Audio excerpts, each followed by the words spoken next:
So how much time do we have? Tell you what, my name is Doug Spindler. I'm one of the organizers. How's the conference going so far? Yeah. I take the compliments. There's another guy downstairs to take the complaints. Okay, is that fair? So I take all the glory. Any questions about the conference? We have 2 minutes while people are still walking in. Anything we could do better for next year? Oh, I take that as a compliment. Holy smoke. What? More space, yeah. You know, that's easy to fix. Pay more. Free beer. Yeah, okay. We'll open up the roof next year. Yeah, rooftop gardens, beer garden. So I got a question. Let me kind of just throw this out here. I teach part-time at San Francisco, or Community College San Francisco, CCSF. CCSF has a campus downtown that's about a 5-8 minute walk. It's in Chinatown if you're local from the Moscone Center. So the question I have is, would you like to have it there, but the trade-off is we can't have alcohol? But the space would be free and we could have more sessions and more room. You cannot bring it in because this is our education system and we don't want to pollute students with alcohol. No. That's a big no. So what I'm hearing from you is alcohol is more important than space. Space. Well, you know, this is a trade-off that we have to think about. So, you know, do you have comedy night? Maybe. Okay. Right now. All right. So my response is, yes, there is. There's, I think, a Hyatt or there's some hotels. Come on, this is downtown San Francisco. There are lots of bars, and I'm sure we could get a sponsor. And I believe the restriction is you cannot consume alcohol on premises, but that doesn't mean that you can't have consumed alcohol off premises and come on premises. In other words, we have no drug testing for students yet. All right. So let me introduce, I think we're time, right? Is this close enough? Okay. So Alex Pinto, very good so far. Chief Data Security Scientist of Niddel, which is like a needle. So I'm assuming, are you trying to find a needle in a haystack? Funny you should say that. It actually was a very clever pun you just did. I tell you what, I would like to see your presentation. Please take over. Thank you so much. This was Doug, everyone. Hello. How are we doing? Is this good? I'll try not to move a lot. Okay. Hello. Okay, how about now? Okay? All right, let's get this show on the road. So, my name is Alex Pinto, Chief Data Scientist of Niddel, and like Doug very well presented, I've also been doing a lot of research under MLSec Project, right? And this is sharing is caring, right? And this is in a way, the ending of maybe a 2 years long story of research and presentations that I have been doing on the overall quality of threat intelligence indicators and what we can do about it to make it a little less sucky and actually be able to use them for stuff, right? To some definition of stuff really depends on what your org wants to do. So I'm going to take you guys through a journey, right? This is a long presentation. I'll do my best not to overshoot my time. I think now that I know that it's long, it's going to be a little bit better. And please enjoy. And if it's the first time you're watching a presentation from me, I apologize in advance. And anybody on the Twitters, right? We have a hashtag. It's DDTI, and that stands for Data-Driven Threat Intelligence. It's not anything you will find in Urban Dictionary or anything like that. This is completely safe for work. Doesn't mean it can't be now, right? Guys just have to be creative, but probably, yes. So anyway, let's get the show on the road. So anyway, this talk is specifically about threat intelligence sharing, right?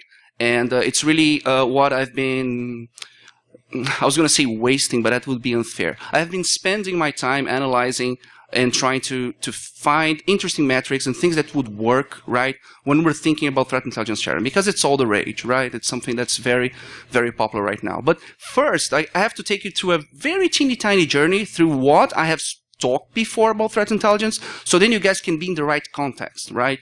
Because, like most of my presentations, this is a work of spite, right?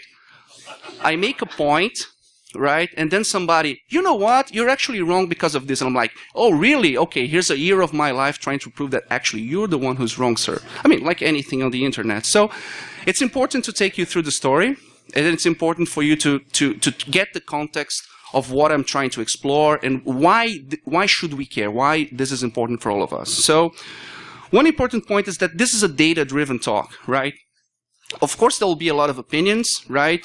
But these are opinions that came from data that I've actually gathered from several different threat intelligence providers, several different threat intelligence sharing platforms, and things like that, right? So the idea is here, and like most of these things, when you actually look at the data, you get this, maybe your understanding or your gut feeling is validated, right? But it's always important for us to try to look at the data, and the data will help us be better. The data will help you understand how we can improve in all those different things. Anyway, what's the story here? What have we done before? So, a year or so ago, maybe 2 years now, time gets really funny around Silicon Valley. I was working around trying to find metrics on threat intelligence indicators. So everybody has a threat feed. You can you can get a bunch of threat feeds on the internet. How do you find which ones are good, which ones are bad? Which ones are maybe more attuned to whatever you need to defend, or maybe, oh, this one is just replaying that one, right? So you actually shouldn't have them both. So all sorts of different things, like, because, I mean, everybody was fighting for, oh, I have the more indicators than everyone, and nobody really cared because people maybe were just making up IP addresses. I mean, they had, like, distributed systems of honey, dark nets everywhere, you know, I mean, lots of IP addresses. So the point is, let's have a look at it. Let's analyze this, right? So there are two open source projects that the MLSec project put forward. One is called Combine, which needs a lot of love. It has been like left on the wayside for a while, but I've actually found someone who's willing to help me save it, right? Hey, he's over there. He's over here somewhere. But anyway, it's really a Python collection of Python scripts that will get open source intelligence. I mean, threat intelligence feeds that are open, you find in lists, you find in different websites, and put them in a format, a CSV you can input anywhere. I mean, send it to crits, send it to some other, no threat node integration though, hopefully soon. I have my friend Scott over there in the back, he's going to develop it for me, I'm sure. But anyway, you get the feeds. And then you use TIQ-test, which was the real star of the show, right? Which was doing statistical analysis and all sorts of different tests to see, oh, does this threat intelligence feed updates itself? Do people clean it up, right? All sorts of different questions you think, like, you assume that if you're buying something, right, that people would take care of the feeds. But you know what? Sometimes you should just look, right? So anyway, there was a bunch of tests, right? I'm not going to go through the whole story. I just want you guys to know that there was an overlap test and there was a uniqueness test. And they're actually my cousins, right? The idea is how much overlap there are between different threat intelligence feeds. So when you see a chart like this, right, this actually means, like, the darker the square is, it actually means there's more overlap between a feed that's on the horizontal and the feed that's on the vertical, right? And it's not symmetric because some feeds are bigger than others, so one big feed can contain the whole of the smaller feed, right? But that obviously doesn't work the other way. It's not really transitive, right? But at least with something like this, you can tell how similar or how different the threat intelligence feeds are.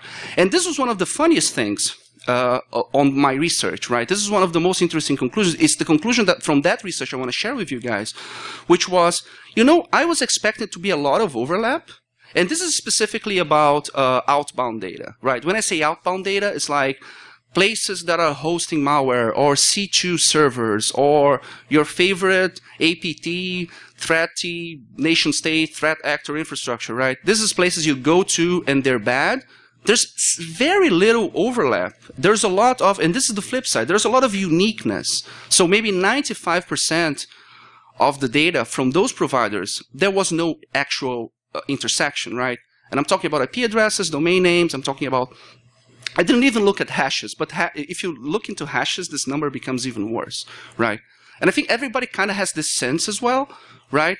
And I was actually surprised when I did this because I was hoping that like all the paid feeds, they would be pretty much more on the same ball, right? They would be tracking the same actors, they would be doing the same work, right? I know very talented people working in all those companies, but no, it's like everybody's searching for the same things and not finding enough, right? And it ties to an interesting statistical conclusion, right? And this is what we were talking about in the DBIR last year, which was the fact there's so little overlap, and it doesn't really matter how many thread feeds you get in, and still the overlap becomes very small. It actually means that probably our surface, right, the number of people that are actually out to get us is so much more larger than we're able to discover, right? Because if you just like, you get a sample of the people who are bad, let's say, and this is what thread feeds are. They are samples, they are examples of things that have been vetted and that have found to be bad, right? And then you just keep getting more samples and more samples, and there's very little overlap. It means that your population is probably very, very, very large, right? And the idea is that, where's the hand up there? Are we allowed to ask questions now, or should we wait till the end? Maybe at the end. Are you going to forget it? I mean, I really want questions. Please don't forget it. So the point becomes, when you are, doesn't matter how many feeds you got, doesn't matter how many feeds you buy, that's never a winning strategy. There are diminishing returns. You're never going to get all the intelligence. You're never going to know all the badness, right? You have to learn from it. You have to look, get the data, analyze the data, hunt with the data, do all those things. But just the data doesn't do you that good, right? I'm not saying don't buy them. I'm saying that just don't buy them all and make sure whatever you're buying is good for you, right? And this was the story about the tests. So I ended up with this conclusion, right? So guys, it's not about how many feeds you have, right? It's about what you do with it. What's your threat intelligence program like? How you make it reasonable, right? And you go into all those things like, oh, yeah, don't buy a feed before you know what your process is going to look like. Just get the free ones for now and make it work, right? Understand how you would use something like that before you actually commit money to it, right? And I was super happy because, I mean, this was a good conclusion, right? It's kind of stuff you go home and you're like, yeah, I did my job today, right? This was good research. But then the internet happened, right? And I got a lot of constructive feedback. And one of the most interesting feedbacks that I got was that, oh, you're absolutely right about the overlap, about uniqueness, but you know what? That's what threat intelligence sharing is going to solve. And I'm like, really? I can't see that. So I decided, okay, let me have a look, right? Why not? Knowledgeable people, thought leaders, right, are telling me that this is what threat intelligence sharing is going to solve. So let's do it. I mean, at least I can be a thought follower, right? I can, Yeah, right? So anyway, and I was like, why do people like threat intelligence sharing? What's the allure, right? And then I figured out, actually, it comes to a very simple plan of information security platitudes, right? So point number one, right? Everybody has this argument on threat intelligence that the best threat intelligence is the one that you build, you generate yourself, right? And I call this the artisanal hand-woven indicator theory, right? It's like, yeah, no, this is really good because this is mine. I got the knife and I chipped this for ages. This is perfect, right? And I'm not saying that's wrong. I'm just saying there's problems when you think it like that, right? And the second one is the kind of the herd mentality and herd immunity kind of thing. It's like, yeah, if everyone from the industry gets together, everybody's going to be protected, right? And I'm like, okay, we're going to talk about that as well. And then something magic happens in the middle, right? After we took care of all of this, and then we're all secure, right? So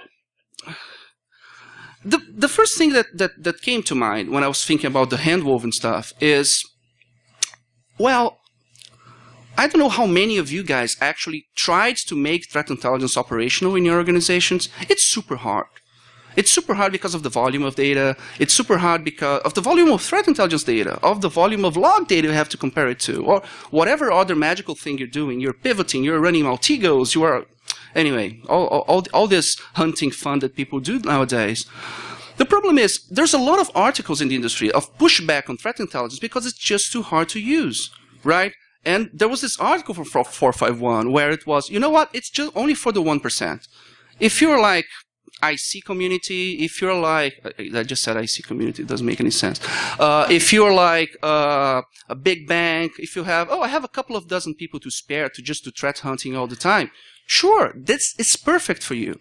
But then, if consuming the data is for the 1%, what is the percentage of people that actually are going to generate good indicators that other people are going to be able to use, right? So it becomes the question, right? I'm assuming that whoever generates it has gone through the whole process of actually using them, so he knows at least what's good for him, right? So it becomes a problem, a fundamental problem of who are these people who are sharing, and who are these people going to be, right? So we go to the herd immunity thing, which honestly doesn't make any sense, because the whole point about the herd immunity thing is that maybe you're vaccinated and most of the population is vaccinated. Let's call vaccinated, you got the IOC, right? But, it's just because my bank's office is like beside the other bank's office, doesn't mean that guy is protected, right? Because the internet kind of connects us all, not through like specific space constraints, right? So everybody's touching everybody and touching each other germs all the time on the internet. So that doesn't really work like that. Everybody would have to have all the IOCs all the time. I'm not saying that's impossible, right? And that this is definitely the goal of some people, to be able to speed up the sharing and make sharing more pervasive, right? And I'm an honest believer that this should be the goal. I'm just trying to point out here that this is actually super hard to do. And we're not even close of figuring out what those things mean, right? So it's very easy to go into platitudes and just think that, oh yeah, herd immunities, yay, and verticality, you know, and get lost in the details. Like everything in security, the devil is in the details, 100%. And anyway, the rest of this is not important. So let's handle the, yeah, I have to think about the time, right? So let's talk about the question marks, right? I think the question marks are the really important part, because what are we sharing, right? And here's the thing: if you look at the way threat intelligence sharing communities have been put together, they have existed forever. As long as there has been security, there has been sharing communities, there has been closed mailing lists, there has been forums, right? And this is something that we inherited. I mean, everybody, so there's this whole, threat intelligence, what does threat intelligence even mean? Blah, blah, blah, you should be an intelligence analyst. We inherited this from the intelligence community. And the way their tradecraft, or whatever fancy word you want to use there, is actually around, you have very close trust groups, that people who know each other, people who can vet for each other, right? And then, oh, I'm going to tell you that this bad thing happened, right? So then you can act on it, right? But I'm doing this as a trust thing, right? I know who you are, you know who I am, right? If this gets out, everybody's screwed in the same way. So, I mean, there's a lot of things there, right? But and this is the culture that permeates this to this day. The problem is, now we're trying to move to something that's not analyst-centric, to something it's automation-centric, right? We're trying to push these IOCs as fast as we can, and that's the work that Styx is trying to do, right? And, I mean, you can see whatever you want from Styx. They are trying, right? They are trying to put together a standard, so we stop sending emails and CSV files to each other. And that, I mean, I applaud that. That is amazing. Someone has to step up and create the first version, which was terrible. Now the second version is going to come out. It's going to be a slightly less terrible. And hopefully we'll get to okay, this is almost fine. But we have to start iterating. We have to start doing this. And there's a lot of people, oh, you shouldn't just be sharing IP addresses, sending IP addresses to each other, or domains, or things like that. You should be doing the TTPs, you should be doing the higher quality things. But then these are the same people who they don't have enough analysts to do anything with that, right? It's almost like a job protection thing. Oh, I'm the only one who can understand what's on the mailing list, and it also becomes oh, let's just not do IOC sharing, but then sticks is too complicated. I just want to send an IP address. So nobody has any clue what they want, right? And again, as a human, as a human field of study, this is perfectly normal and fine. But we just have to be aware where we are trying to put our ships, where we're trying to understand, where we're trying to move forward as we do this whole sharing thing. And again, this is the trust piece that I was talking about, and this is also a cornerstone of the thing. On one hand, we get all these things. There was the CISA bill that passed. Everybody should be sharing IOCs with the federal government, right? Everybody should be sharing. Sharing is amazing. But then it's all permeated about the circle of trust mentality, right? And it's very hard to reconcile those two things, right? These are two completely different ways to see the world, right? That somehow have to be reconciled for us to be successful into this, right? And one important thing that people don't realize about trust is the two-way aspect, because not only I want to be able to send something to a group, and I know that everybody on the group are people I trust, so that they will consume the data properly, they will take good care of it, they will not, I don't know, leak my source, whatever you want to call it, they will not tell the threat actor that we're onto them. But on the other hand, that creates liability, right? Because me, as company whatever, company whatever is sharing those IOCs. You know what? You think they got owned by these guys? You know? And there's definitely a legal argument there, and there is a significant barrier as well, as far as legal, as far as being able to put your name into an IOC, and that ties into the whole trust aspect of it. But on the flip side of that, if everybody just shared anonymously, right? If you knew, okay, Alex does a kind of a good job when he does the IOC stuff, so anything he posts, anytime he posts something, I'll have a look, right? But then if it just starts coming as anonymous, I mean, who is this guy? Why am I going to waste my time analyzing what he put there, right? And you know, and is it even worth it? So you're always in the danger of the other guy's threat intelligence team be 3 toddlers on a trench coat. You never know, right? Especially if it's anonymous, right? And there is, on the trust aspect, there is a reputation thing.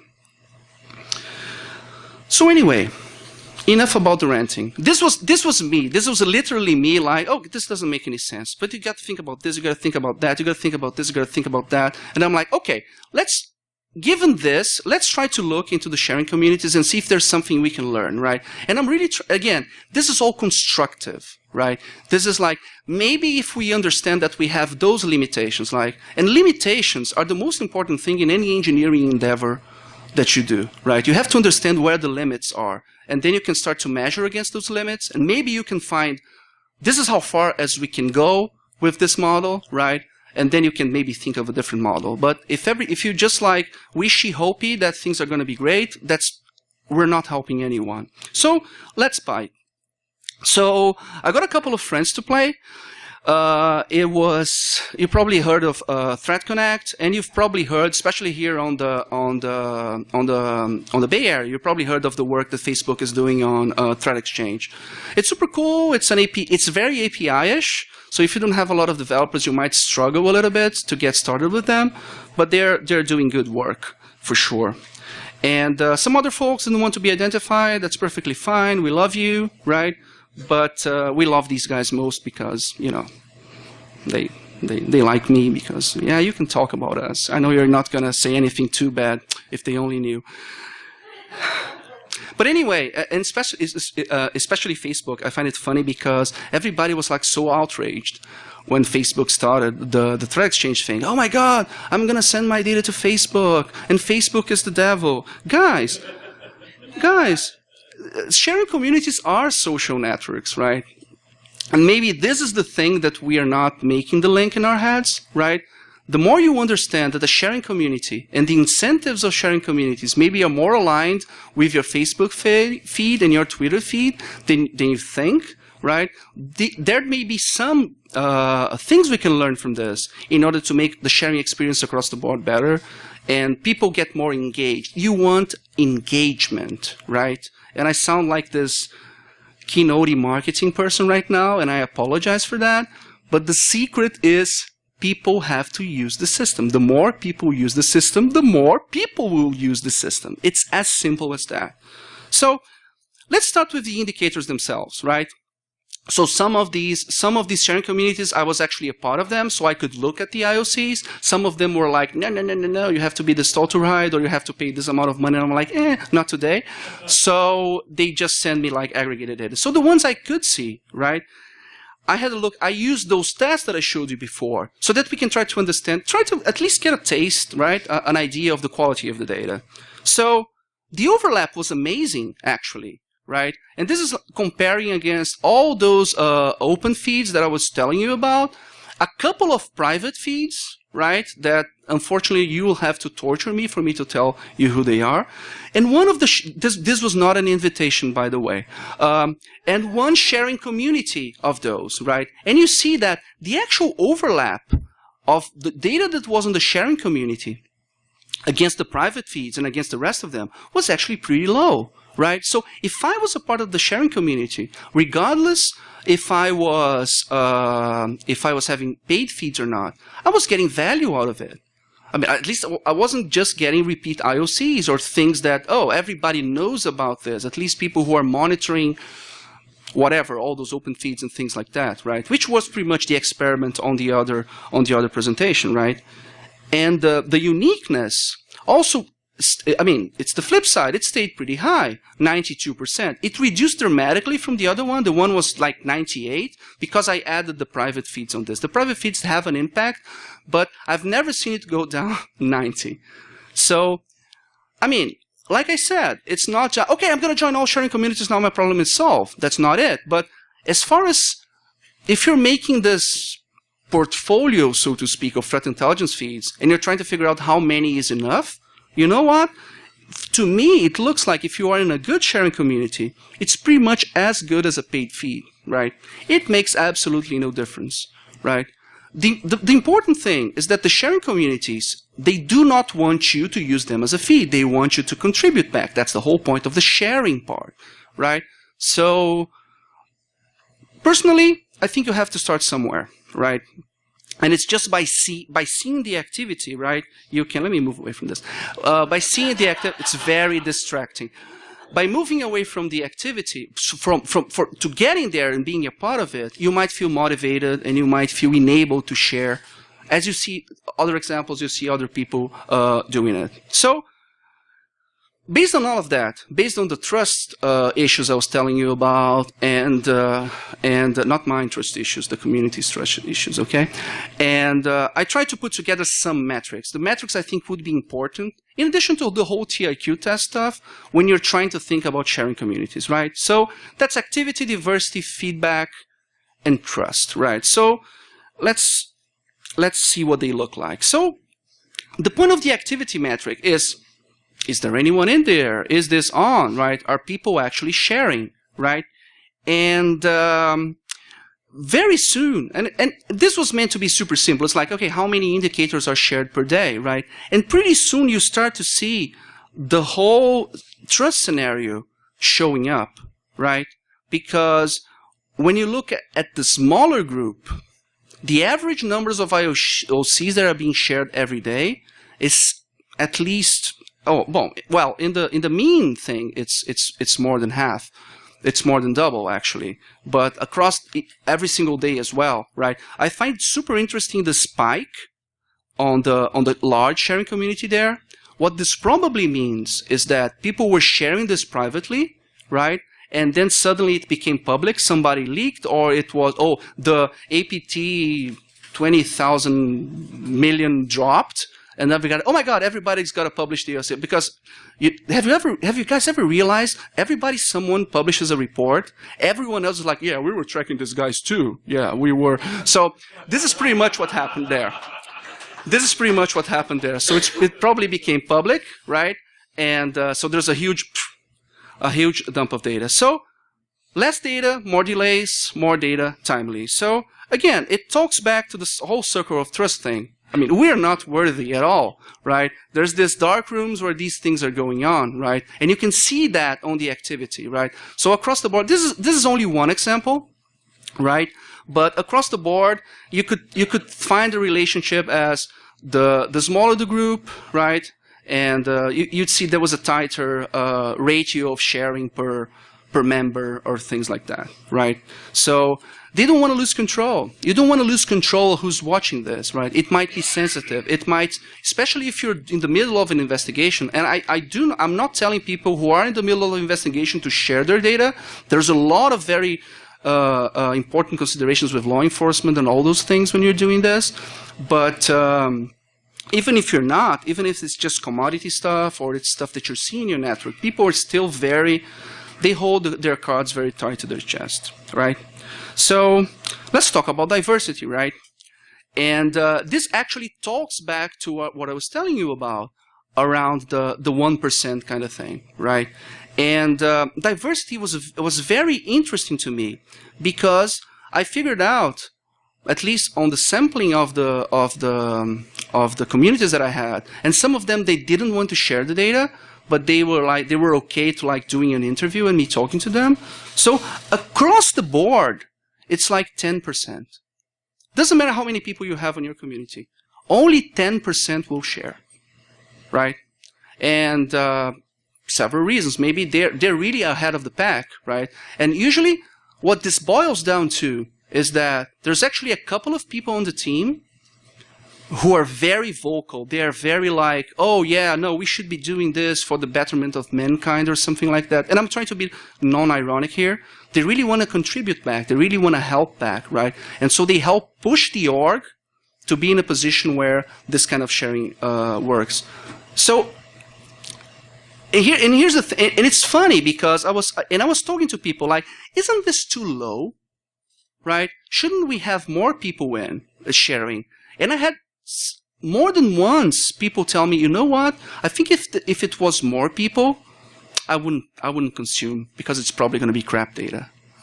It's funny how it's inside people's heads, right?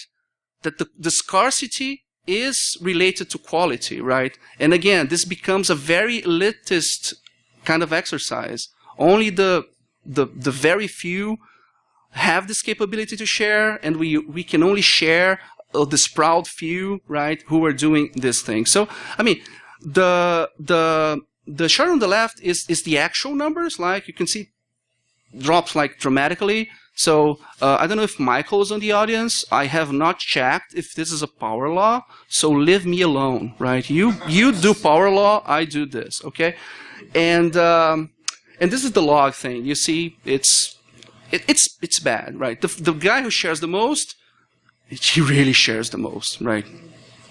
So again, this is not terrible. If you think back to the whole social network thing, this is distribution of Twitter number of accounts by number of Twitter followers, right? And there is a correlation how much you tweet to how much followers you have, right? And for some people, it's actually a negative correlation because people see you're super dumb and just unfollow you. But it's usually a positive correlation, right? So, but you see, it's the same power law-ish kind of things, the same explanation kind of thing. Some people are more naturally nodes, they're more naturally connectors, they're more naturally talkers, right? And I don't know, it gets them off. They like it, right? Maybe they think they're helping. Maybe they think that they just want the recognition, right? So it's normal. It's relatively normal, in fact, as a human thing. So, and this is where it gets dicey. I was like, okay, everybody's sharing, but what is this data, right? Somebody's looking at it, right? I mean, is the data any good, right? And here's where the whole thing falls apart. It turns out that I'm going to say almost none defensively right now because somebody's going to raise their hand. We actually do that. But almost none of the threat intelligence platforms actually provide you a way to give feedback to whomever posting, right? So if I go in and I have the best of intentions, I'm not maliciously trying to mess things up. And, oh my God, this 8.8.8.8 is super evil. I have a lot of machines. It's totally it's a DNS exfiltration point. How many machines are talking DNS with it, right? And I post it, you know, to the sharing community. Nobody says a thing. It goes unnoticed.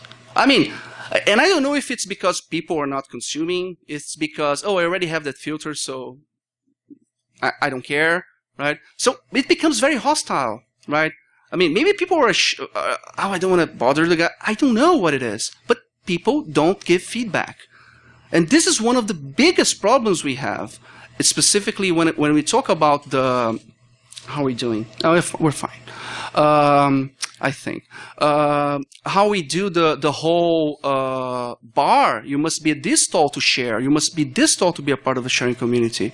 You know, generating IOCs can be hard, but giving feedback is not that hard, right? I think everyone who has any sort of monitoring thing which is like more than, oh, there's just one security guy and he does that for fun when he doesn't want to go home, right? You can look at something like that and just give some feedback. Oh, I didn't like this, or I think this is wrong, or you know what? I actually saw this, right? But it's dismal, right? And again, I was looking at. So I was actively trying to, like, what they say. I was looking with kind eyes, and I was like, oh, maybe there's an updated timestamp. Let's assume if there's an updated timestamp, it's the same indicator, but then the first entered and then last updated, someone went there and gave feedback. So I'm counting that's feedback. Or someone, you publish the IOC, and then on maybe X amount of days, someone published that same IOC again with a different thing. I'm going to count that as feedback, right? Because the wiring is not there. The controls are not there to do the feedback. So maybe people are being creative. Still, only I can even read it from here, 0.0013. That's awful. That had any sort of feedback. Otherwise, you have just those indicators there swimming, and they're there like, oh, I'm super cool. I'm an indicator, right? I'm one of several million we have. And nobody knows if they're good or not, right? And having this feedback process would theoretically, again, increase the trust on the quality of the data, on the members themselves. And this is one of the main things that I think the automated sharing, if we can call it like that, hasn't cracked, because this is natural when you go about the analyst-centric world. Because they're talking to each other on email lists, so somebody sends, oh, I've just seen this come by, and the other one, yeah, I was investigating this. Here's what I've been able to extract, right? And people just help each other, and like, oh, I saw this other email from the same campaign.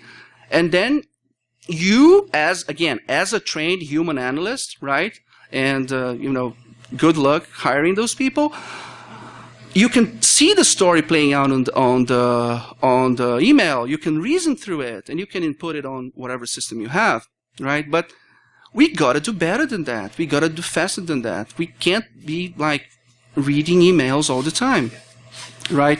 So this is really an open question, right? I'm not claiming that I have the solution here, right? I probably would be in my yacht right now if I had the solution. But this is a question that we must ask ourselves, and we must try, again, driving this thing forward. Which, again, ties into the trust metric, right? Which is, again, what we're talking about. Let's share for everyone, right? But what about the people who we trust, right? So it turns out that maybe 80% is shared privately, right? If you look at the data there, and I didn't see any of the data, but it was like, okay, tell me how many things are going on your open community, or it's TLP white, or whatever you want to call it. So everybody, I just signed up to the system, right? What can I see without knowing anyone? And you look at the amounts that people were either almost direct messaging themselves, or they create just teeny tiny private groups where it's just the three of us because we are like buddies and we drink beer all the time, and we're going to share this information here. It was massive. It was massive. But again, it was not weird. If you think again about the social network construct, right? And this is how, I mean, probably a lot of you guys use Slack. If you own a channel, they send you some statistics every week or so, right? This is how much people have been talking. You should stop slacking off work, because that's what the name is for. You should actually do work and stop like work stop being on the chat room. And you see like 76% of whatever was said, and this is maybe a year-old place that I usually spend some time. No, I actually do serious work at. 76% was the direct messaging or private groups or things like that. Maybe the environment helped put these people together, right? So maybe they used it as a tool in order to share amongst themselves. I mean, they used the machinery. But again, this is not the pervasive sharing that we think we want to build or that we're claiming that we're building on all those things, right? So again, this is important to understand what the limitations are, right? It's still humans who are going to make the decision if this is going to be sent out or not. The good news, at least, is that the data quality was a little bit better on the private stuff. And I mean that very flimsy, right? I'm actually exchanging hashes for IP addresses. I'm not sure how familiar you are with the David Bianco's Pyramid of Pain. He has a whole talk about a whole stuff. He talks about hunting and about the idea of the pain is that how much pain you cause your adversary when you figure out different parts of their infrastructure. So hashes are worthless because you just run the packer again and it's a completely different thing. The IP addresses is a little bit step up, right? Because actually, you know, he had to get that IP address on a bulletproof provider. He's going to have to call the guy and get another one. So it's a little bit... so we're exchanging hashes for IP addresses, which I think it's good. Which ties again to the maybe higher quality things are happening on the back channels than what we actually see out there, right? So anyway, don't feel bad about the 80%. There's a lot of instances where you have to do the sharing privately, right? But we just have to realize that this is what we're up against. This is the culture we're up against. It's not a culture of sharing with everyone. It's not a culture of let's help the community. It's a culture of we're a group here. We kind of trust each other. Let's just pass some things under the table, right? So if the good data is not getting there, how can we reconcile, right? So anyway, final stretch, guys. Here's my take, right? And the things we should be thinking about if we really want to improve this and really like make me wrong and make that guy on the internet right, that threat intelligence sharing is going to solve all of this, right? So I think it comes down to two things. One is the trust, right? How can you increase trust? How can you make trust more? And again, automatic is a terrible word for it, but how can you make it maybe more transitive? Maybe, you know, you can make, again, the actual amount of trust points you have to have against someone, you know, it's actually a little bit lower, right? And also the technical barrier. The technical barrier is a real thing, right? So, and these are the two main things that are keeping people from sharing. Right? I either don't know how to generate something to share, or my legal is going to kill me if I put it there. So when you think about the trust thing, right, I think there are interesting experiments to be done with anonymity and reputation, right? And again, if I submit something anonymously, you're never going to trust. Who's this guy? I mean, why should I get this IP address? You know, it's probably he doesn't know what he's doing, right? But then, if whatever community you're at, there's a reputation system on, right? I don't know who this guy is, but everyone here has been looking what he has been doing, and so far, he hasn't really fucked up. So maybe we should give him extend the benefit of the doubt, right? Maybe I should start ingesting his data, right? And so reputation systems with anonymity is kind of an understood animal, right? I think Stack Overflow does an amazing job, right? I mean, the people who are moderators there, they are usually good in curating the good stuff and the bad stuff, right? I think Reddit and Hacker News are the cesspools of humanity, but as far as their reputation system, they are pretty good on just letting get through whatever twisted things they believe is reality. So it's working, right? This is not about an objective truth if I agree with them or not. It's working. The model is working. They only see what they want to see, right? So maybe, right, we can take this idea. This is an idea that we can play with, right, as we're trying to put together these anonymous sharing communities. So Alien Vote got the memo, right? I'm not sure how familiar you guys are with OTX. It's a system that they released a few months ago. Again, time is super weird here, this place. And actually, so I signed up as Niddel, right? And, well, this could be anyone. I mean, there was no like, oh, confirm your email here, so that's really you. Anyone could have come in and claimed it was Niddel or it was me or anything like that. There's no real tight control, right? But then, as I started posting things that made sense, people started to upvote me. People started to follow me.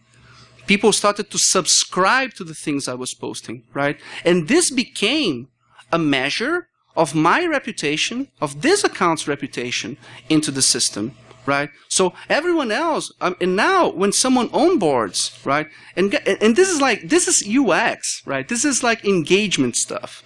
When people onboard, when they get in, they see, oh, these are the top 5 contributors. Maybe these are the people you want to follow. Maybe what they're sharing is good for you. Maybe what they're sharing is the stuff you're looking for. Start with these, right? It can work, right? And there's a whole flip side of that, which is the curation argument, right? And this is much, much more common on our environment as well right now, which is I actually have a centralized curation system. So I am the owner of a threat intelligence community of some sort, and I will do the curation as the owner of that. And I mean, you got to be able to justify some value add, right? It's just a fucking CRM on the internet, so you might as well do some curation, right? So there's some interesting experiments on that, right? I specifically like the way the FSISAC does it, right? Which is they actually have an anonymous tip box.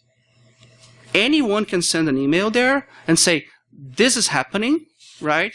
And within reason, right, I assume that it's not super used and it's kind of limited to whomever is a member. They don't know who the member is, but they independently validate whatever the IOC was good or bad, the information was good or bad. And then they post it to the community like, this was an anonymous submission. Our team at FSISAC did the vetting, and this is good info. So the info got to everyone who needed, right? And whomever it happened to that wanted to become anonymous, stay that way. Not even if FSISAC knows who they are. I mean, they can probably figure out if you didn't do the cleansing of the data right. I mean, there's all sorts of details. I mean, if you want to do this, please don't fuck it up. But it works. There are examples of these things working, right? But this is very human intensive as well, right? So FSISAC, I mean, you pay good money for FSISAC for them to do this for you, right? So anyway, just wrapping up. I think there's an argument here for the technical barrier, right? I completely understand that not everyone will be able to produce and share IOCs, but feedback is super important, and it's easier. If you have a shoestring monitoring team, you can give feedback. And you can even leave a nasty note. You wasted 30 minutes of my analyst time with this crap, right? You can try to be more constructive, of course, but especially when you're driven by that anger because someone actually wasted your analyst time, why just not tell the community like, yeah, maybe this is a false positive, so maybe other analysts' time isn't wasted, right? This is not hard. I mean, maybe the tools are not there yet. People haven't actually provided a good UX for you to do it, right? OTX really, between me putting this talk together and today, they actually have an interesting Wikipedia-like thing now, which is if you see someone posted something, you can actually suggest an edit, and you can add IOCs, you can remove IOCs, you can add another comment, and it goes to the original poster, and the original poster reviews it and approves it or not. That's a smart way to give feedback, right? You're continuing the conversation, you're being engaged. So, and finally, one thing that is it's not really talked about, and I appreciate it's super hard to do this right, is telemetry. Everybody's on the internet, sadly, right? Doesn't matter who you are, it doesn't matter how good your monitoring team is, it doesn't matter your understanding of threat intelligence or not. You are on the internet, you have a footprint, you have telemetry, right? And sometimes the question that people want to answer in threat intel is as simple as, is this targeted only for me, or are other people seeing this as well? Right? And that makes a huge difference on how much resources you're going to put in, right? And how much freaked out you're going to be because the pandas are coming out for you or something. So telemetry, I believe, is really key for us to really unlocking the potential of threat intelligence, right? So Niddel is not a threat intelligence sharing community, but these are the tenets of the kinds of data that we use in our autonomous hunting platform, right? And all of them contribute a little bit for us to be able to, hey, Mr. Customer, you know all this data you gave me? This is probably the story that you're looking for. These are probably the important things, right? And this is, again, this is exactly what the analyst would be doing. He would try to figure out, understanding if the IOC is good or bad. He's going to be comparing it to the telemetry, seeing if it's relevant or not, right? I'm not really sure how this telemetry sharing works. Everybody's going to freak out. But have you guys ever heard of D-Shield from SANS? This is exactly what D-Shield is. I mean, it's just inbound firewall logs. I mean, you can it's a Norse by any other name, right? But and I'm not dissing the data. I'm not dissing SANS for sure, right? They do an amazing work, but this is good telemetry. People use those lists. They understand that, okay, I'm not sure how representative the sample is. It's probably a lot of US folks, but at least I know what's going on in the US more or less. At least I can know if I'm the only one being scanned by this guy. It's super helpful. Anyway, sharing is hard. Okay, but that doesn't mean you should be discouraged, right? You should care. You should try to share. But the main reason why we're failing, my take is because we're just trying to lift a human-centric activity and just, let's just build a computer system that will handle that, and that's it. We're done. I built the system, and I can just walk away now. There is a lot of translation here that we haven't figured out. What does it mean to have the guarantees, to have the trust, to have the quality that I have in these human-centric environments in a way where we can share faster, right? We need to share faster. We need more and more, and I'm not going to go into this whole, sky's falling, bunch of malware, but you guys know it's all true, right? You are living in the trenches. You know it's all true, right? And having this data at hand quicker, it certainly would make our jobs a teeny tiny easier if we're able to do the data, if we know how to use the data, right?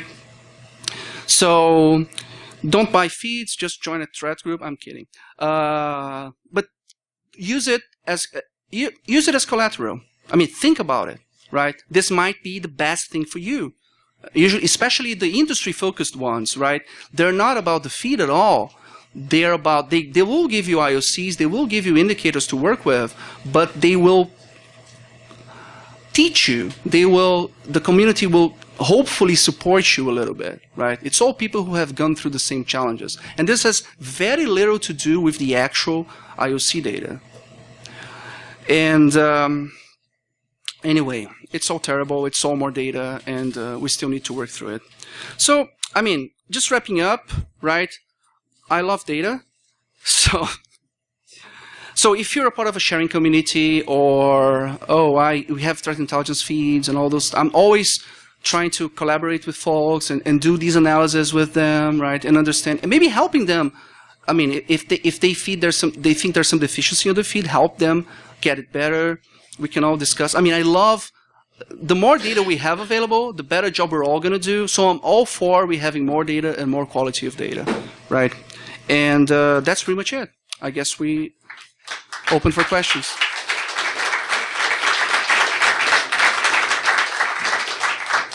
I think there was a question in the back. I hope the guy hasn't forgotten. Yay! Hi.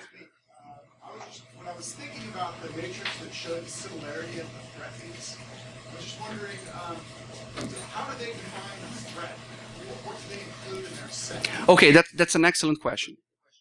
So the question was, when I was showing the overlap matrix, and I was talking about, oh, this is the threat intelligence overlap. What did I mean? What did they consider to be threats, right? So that specifically were IP addresses and domain names, IOCs, right? So that was the data that I was extracting from their feeds, and I was comparing against each other. So if an IP address only showed once, it means there were no overlap. If it showed twice, there was.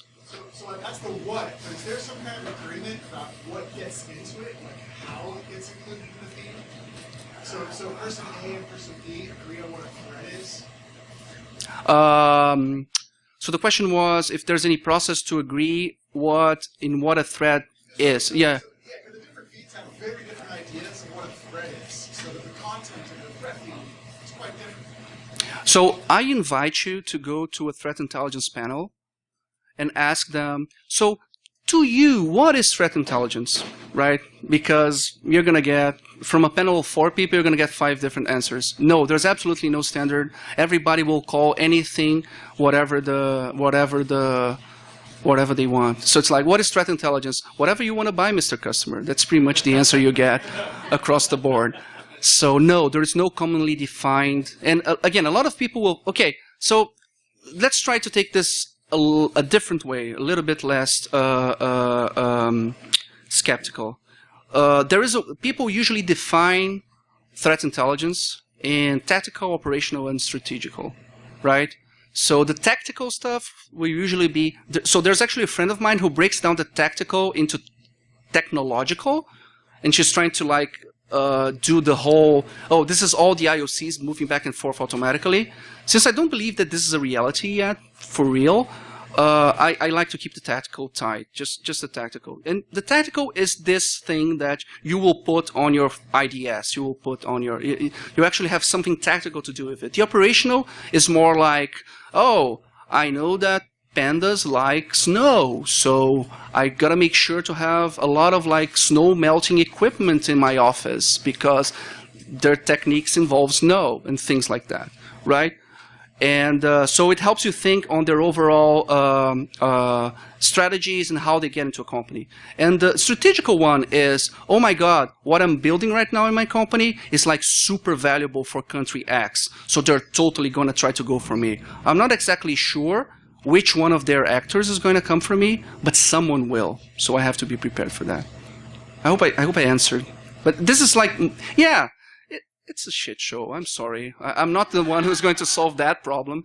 But some people try to think it like this, right? And of course, whatever they sell is the best one, right? So that I can tell you for sure. Okay, are we done? We're done. Thanks a lot, guys.